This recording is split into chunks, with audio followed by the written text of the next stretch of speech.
बहुत सुंदर थी, लाड़ प्यार में इतनी पली थी कि लाड़ प्यार में इतनी रही कि उस लाड़ ने उस लड़की को बना दिया लड़ंका। लड़ने वाली, किसी की बात न सुनने वाली लड़की को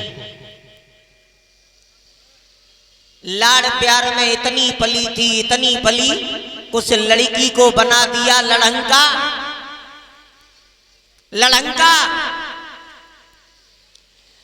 जब अच्छे घर की लड़की थी तो अच्छे ही घर में उसकी शादी की गई, और जब शादी के 2 दिन बाद वो ससुराल गई, और जब ससुराल गई, ससुराल में 2 दिन नहीं रह पाई, तब तक पिता के पास फोन आ गया बेटी का।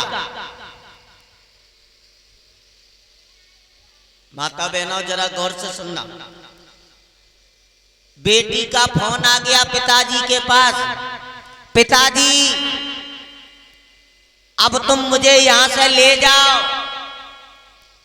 यहां मेरा कोई सम्मान नहीं है। पिता ने कहा बेटी क्या तुम्हारे ससुर ने तुमसे कुछ कहा?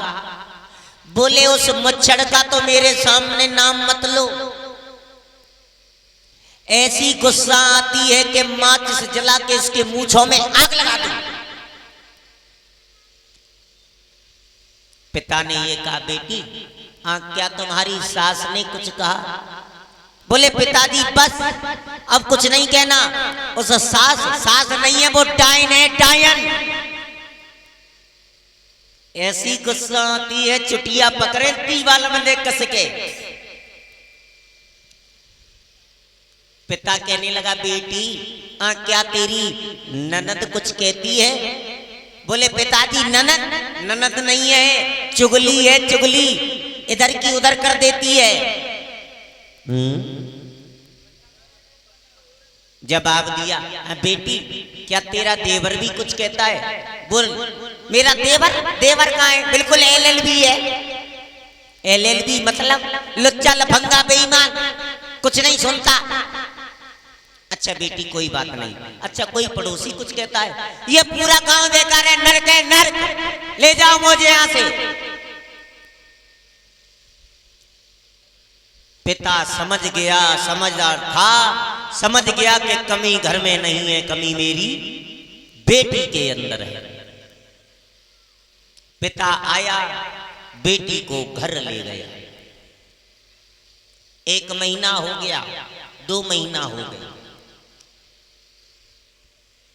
साथ की सहेलियां हैं, कहती हैं दीदी जीजाजी नहीं आ रहे लेने के लिए, उससे लड़ने लगती है।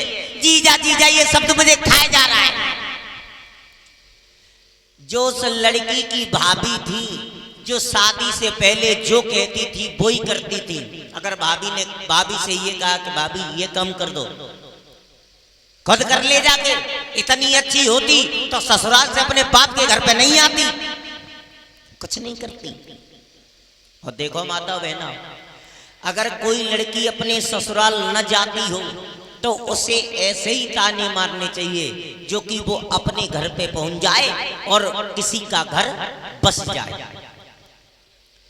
एक दिन उस लड़की का पिता कहने लगा बेटी मैं एक मंत्र लेके आया हूं, और अगर तू उस मंत्र का 6 महीने जाप कर ले तो तेरे ससुराल वाले तेरी मुट्ठी में आ जाएंगे, मुट्ठी में। बोले पिताजी मंत्र तो जाप नहीं कर सकती। बोले बेटी तो एक दूसरा और मंत्र है। कौन सा? साधना।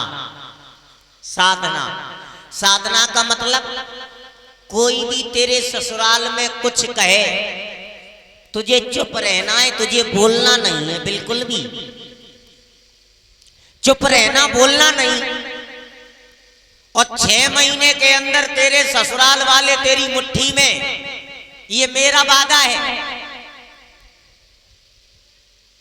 लड़के के पिता ने फोन किया अपने समधी जी के पास, बोले समधी जी हम अपनी बेटी को आपके घर लेके आ रहे हैं। लड़के के पिता ने मना कर दिया, बोले देखो अपनी लड़की को अपने घर पर रखो, हमें ऐसी बहू की जरूरत नहीं है। बोले नहीं मेरी बेटी अब कुछ नहीं कहेगी, कोई बात नहीं। पिता अपनी बेटी को लेकर उसके ससुराल में पहुंचा। पिता ने यह कहा, लड़के के पिता ने,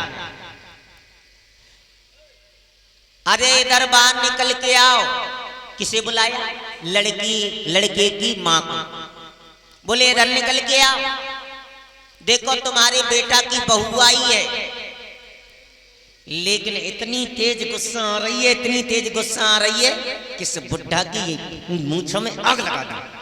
लेकिन क्या करूं, पिताजी की साधना बीच में है। लेकिन रुक जाओ, 6 महीने की बात है, तुम सब लोग मेरी मुट्ठी में आ जाओगे। हाँ, तुम सब लोग मेरी मुट्ठी में आ जाओगे। कुछ नहीं बोली। पिता ने ये सोचा कि अब वही लड़की है ये जो एक जवाब के पीछे 10 जवाब देती थी, लेकिन आज कुछ नहीं बोली।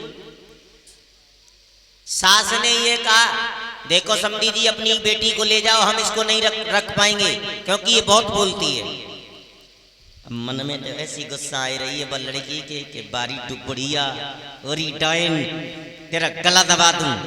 लेकिन पिताजी की साधना बीच में रुक गई, कुछ नहीं बोली, लेके अंदर चली गई। आंगन में गिलास रख दिया सास ने गिलास रख दिया कांच का, लात मार के खुद तोड़ दिया। सास चिल्लाने लगी, अरे किसने गिलास रख दिया, ये किसने रखा? अब इस कांच को कोई बटोरेगा कि नहीं? अब कमरे में लेटी है, एकदम इतनी तेज गुस्सा आई, इस डाइन को पकड़ूं, इसका मुंह दीवार में गिरा दूं। लेकिन पिताजी की साधना बीच में याद आती है, कुछ नहीं कहती। 2 महीना ही गुजर पाए, जो वो लड़की कहती है ससुराल वाले वो ही करते हैं। इतना प्रेम हो गया 2 महीने में कि लड़की ऐसे घुल मिल गई जैसे दूध में चीनी को घोल दिया जाता है। अब तो सास अपने बेटा की बहू की बहुत बड़ाई करती है बाहर जाके, मेरे बेटा की बहू बहुत अच्छी है, कुछ भी नहीं कहती। अगर उसे 4 बातें कह दूं तो जवाब भी नहीं देती मुझे। एक दिन लड़की के पिता का फोन आ गया, बेटी तुम्हारी माँ की तबीयत बहुत खराब है, अपनी माँ को देख जाओ। लड़की की आंखों में आंसू आ गए।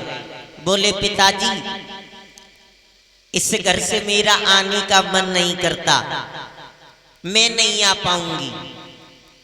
बोला बेटी मैं लेने के लिए आ रहा हूं। बोले मेरी माँ छूट जाएगी। वही सास जिसे डाइन बताती थी आज वही कह रही है कि मेरी माँ छूट जाएगी। पिता लेने के लिए पहुंच गया। सास भी रोने लगी, नंद भी रोने लगी, और जो छोटा सा देवर था वो भी रोने लगा। नंद कहने लगी भाभी कब आओगी? बोली दीदी मैं बहुत जल्दी आऊंगी, आज जा रही हूँ कल आ जाऊंगी, मुझे वहां अच्छा नहीं लगेगा, मैं तुम्हारे बिना अब रह नहीं सकती। वही नंद थी जिसे चुगली बताती थी, है ना। ससुर को देखा, ससुर के पैर छुए, बोले पिताजी मुझे अब यहाँ से जाने का मन नहीं कर रहा है, लेकिन माँ बीमार है इसलिए आज जा रही हूँ, लेकिन कल आ जाऊंगी, मैं बहुत जल्दी आऊंगी। वही ससुर है जिसके लिए गुस्सा आती थी कि इसकी मूंछों में आग लगा दूं, लेकिन अब क्या कह रही है, पिताजी मैं जल्दी आ जाऊंगी। गाड़ी में बिठाल के पिता चल देता है, लेकिन अपनी बेटी की परीक्षा लेता है पिता। कहने लगा बेटी सब लोग घर पे बढ़िया? हाँ बोले पिताजी सब लोग अच्छे हैं। अच्छा एक बात बता, वो तेरा मुच्छड़ जो ससुर था वो कुछ कहता है? पिताजी मेरे ससुर के बारे में एक भी शब्द कुछ नहीं कहना। मेरे ससुर नहीं है, वो मेरे पिता हैं, आपसे बढ़ के मुझे प्यार करते हैं। जो पिता ने इतने शब्द अपनी बेटी के सुने, पिता का हृदय गदगद हो गया, लेकिन फिर भी कहने लगा बेटी वो तेरी सास थी डायन, वो कुछ कहती? पिताजी गाड़ी रोको, नहीं रोको, मुझे घर पे छोड़ के आओ, अब तुम्हारे साथ नहीं जाऊंगी। वो मेरी सास नहीं है, मेरी माँ है, मुझे माँ से बढ़कर के प्यार देती है। फिर बोला बेटी वो तेरी नंद थी चुगली, कुछ कहती है? बोले पिताजी गाड़ी को रुकवा दिया, गाड़ी से उतर गई, मैं नहीं जाऊंगी तुम्हारे साथ। मेरी नंद के बारे में तुम ऐसा कह रहे हो? वो मेरी नंद नहीं है, मेरी छोटी बहन है। और तेरा देवर? मैं नहीं जाऊंगी, अब मुझे घर छोड़ के आओ। तो देखिए पिता की साधना ने बेटी को कितना बदल दिया। इससे हमें एक ही शिक्षा मिलती है माता बहनों, बेटी जब तक अपने पिता के घर पर रहती है तब तक अपनी इच्छा की मालिक रहती है कि जो कुछ भी करे, लेकिन जब ससुराल में पहुंच जाती है तब वो अपनी इच्छा से नहीं चल सकती। क्यों? क्योंकि उसे तब ससुर और सास और पति के आधार पर चलना पड़ता है। अगर पति ने ये कहा कि इस काम को तुम्हें करना नहीं है तो उस कार्य को करना नहीं है, और अपनी चलाओगी तो मार खाओगी, है ना? तुमने देखी होगी कि जब हमारी माता बहनें जब पिटाई लगती है तो काय के लिए पिटती है?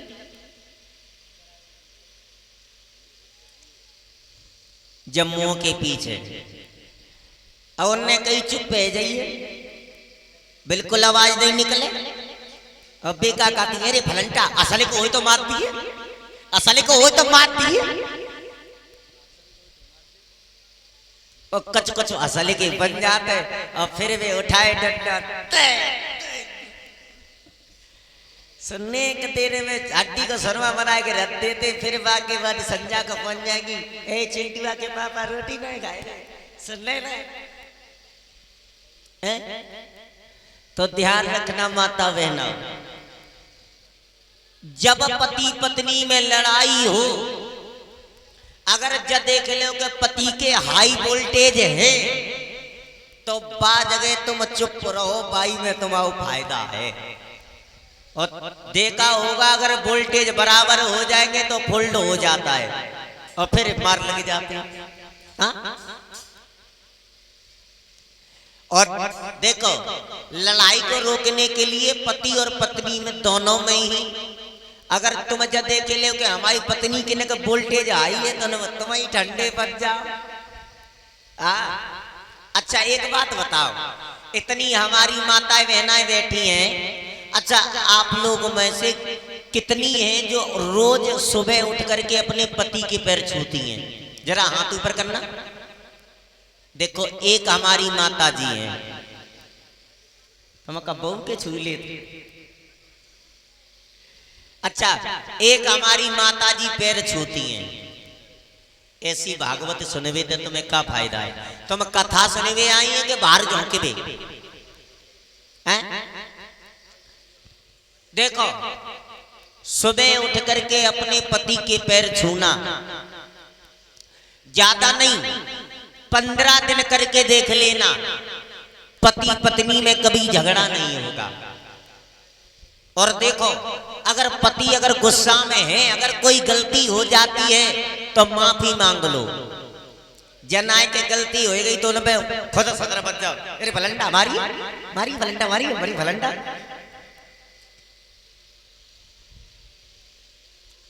तो ध्यान रखना लड़ाई हो जाती है। तो गलती हो जाती है, माफी मांग लो, लेकिन बराबर नहीं बोलना। 15 दिन करके